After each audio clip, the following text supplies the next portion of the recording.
ሰላም ጤና ይስጥልኝ ወገኖቼ፣ እንደምን አላችሁ?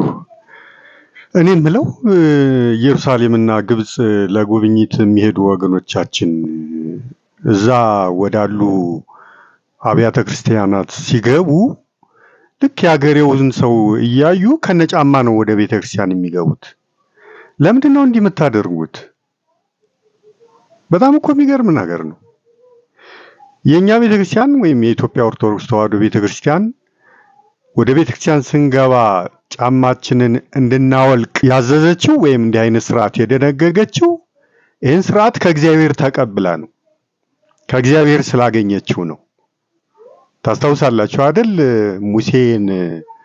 ሙሴ ተሰዶ ከግብጽ ተሰዶ ወደ የዮቶርን የአማቱን የዮቶርን በጎች እየጠበቀ ባለ ሰዓት የእግዚአብሔር ተራራ ወደ ሆነው ወደ ኮሬብ ተራራ ወጥቶ እሳት ሲነድና እሳቱ ደግሞ ቅጠሉን ሳያቃጥለው ማለት ነበልባሉ ሐመልማሉን ሳያቃጥል ሳይበላ ሲነድ ይመለከታልና ምንድነው ይሄ ራእይ ነው ወይስ ምንድነው? እስቲ ጠጋ ብዬ ልመልከት ልረዳ ብሎ ሲጠጋ የእግዚአብሔር ድምጽ መጣና እዛው እንዳይቀርብ እንዳይጠጋ እዛው ባለበት እንዲቆም፣ በተጨማሪም ደግሞ የቆመባት ስፍራ የተቀደሰች ናትና ጫማውን ከእግሩ እንዲያወልቅ አዘዘው።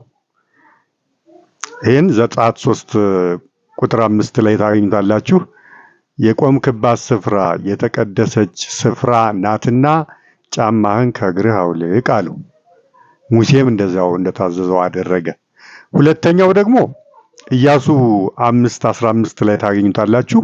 የእግዚአብሔር መልአክ ኢያሱ በኢያሪኮ አጠገብ እያለ የእግዚአብሔር መልአክ የተመዘዘ ሰይፍ ይዞ ተገለጠለትና ኢያሱ አንተ ከእኛ ወገን ወይስ ከጠላቶቻችን ወገን ነህ ብሎ ሲጠይቀው አይ አይደለሁም፣ እኔ የእግዚአብሔር ሰራዊት አለቃ ነኝ።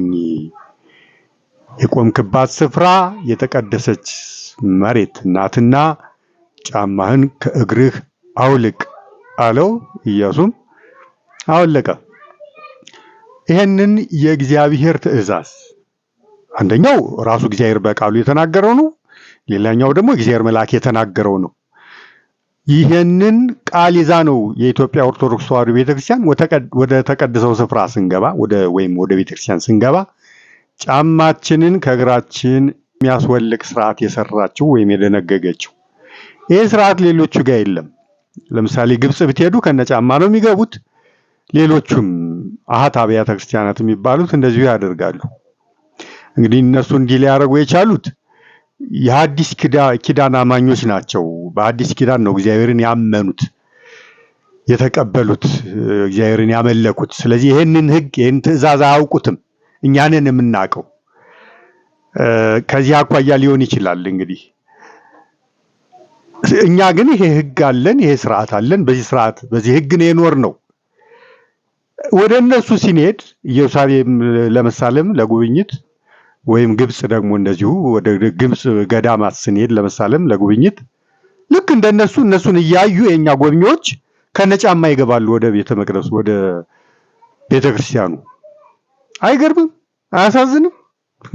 ያ ቤት የእግዚአብሔር ቤት ነው ብለው ካመኑ ለምንድን ነው ጫማ አውልቀው የማይገቡት? እግረ መንገዳቸውንም ስርዓት ያስተምሩ ነበረ። ሌሎች እነዛ ያሉትን ግብጾችን ወይም ኢየሩሳሌም ደግሞ እንደዚሁ ሌሎች ክርስቲያኖች ነን የሚሉትን ወይም ደግሞ የአሃት ቤተ ክርስቲያናት ምዕመናንን ጫማ የማውለቅ ስርዓትን ያስተምሩ ነበር። ይህን ቢያደርጉ ከምን ጋር የዋለች ጊደር እንደሚባለው ልክ እነሱ እንደሚያደርጉት ከነጫማ ሰተት ብለው ይገባሉ ወደ ተቀደሱት ስፍራዎች ወደ ቤተ ክርስቲያን ሲገቡ ማለት ነው። ስለዚህ እዚህ የምታደርጉት እዚህ ጫማ እያወለቃችሁ የምትገቡት አምናችሁበት አይደለም ማለት ነው። ይሄ ነው ትርጉሙ።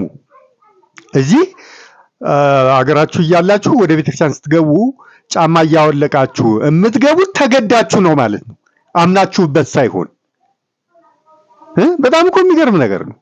አምናችሁበት ቢሆን ኖሮ ግብፅም ስትሄዱ ወይም ደግሞ ኢየሩሳሌምም ስትሄዱ ይህንኑ ታደርጉ ነበረ። ስለዚህ እንደ ጫና እንደ ጭቆና አድርጋችሁ ነው ማለት ነው የምትቆጥሩት የእግዚአብሔርን ትእዛዝ። በጣም የሚያሳዝን ነው።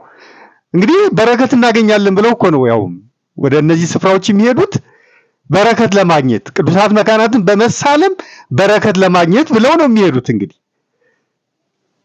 አንዷ እናት እንዲያውም ምን ሲሉ ሰማዋቸው? እዛ ቤተልሔም ጌታ የተወለደበት ስፍራ ላይ ገብተው ከነጫማ ነው የገቡት። ምን ብለው ሲናገሩ ሰማዋቸው?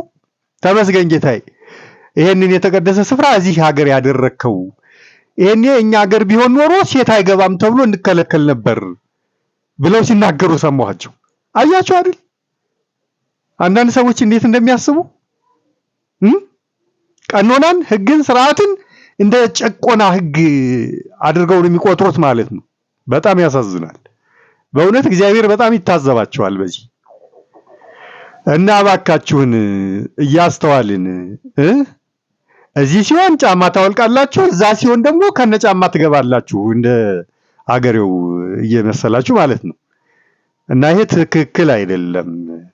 ያም ቤት ያም ስፍራ የእግዚአብሔር ቤት ነው፣ የእግዚአብሔር ስፍራ ነው፣ የእግዚአብሔር የተቀደሰ ቦታ ነው ብላችሁ ካሰባችሁ ካመናችሁ ጫማ እያወለቃችሁ ሌላውንም ታስተምራላችሁ ስርዓት በዚያው።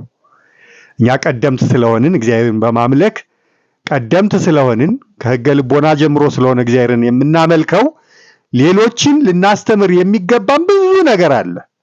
አንዱ ይሄ ነው እና እባካችሁን ኢየሩሳሌምም ሆነ ግብፅ ለመሳለምና ለጉብኝት የምትሄዱ የኢትዮጵያ ኦርቶዶክስ ተዋሕዶ ምዕመናን ስትገቡ ወደ ቤተክርስቲያናቸው እዛ ወዳሉት ቤተክርስቲያን ስትገቡ ጫማ እያወለቃችሁ በዚያውም ስርዓትን ታስተምራላችሁ ለማለት ፈልጌ ነው። አለዛ ግን እግዚአብሔር ምን ይታዘባችሁ? አምናችሁበት አይደለምና እዚህ እያወለቃችሁ የምትገቡት በዚህ ተግባር ዋጋ አታገኙ ማለት ነው ትርጉሙ፣ ሌላ ምንም አይደለም። እና እያስተዋልን እባካችሁ። አመሰግናለሁ። ሼር፣ ኮፒ ሊንክ፣ ሪፖስት፣ ኮሜንት፣ ላይክ፣ ፋሎ እንዲ ሰብስክራይብ ማድረግ አይረሳ። እግዚአብሔር ይስጥልኝ።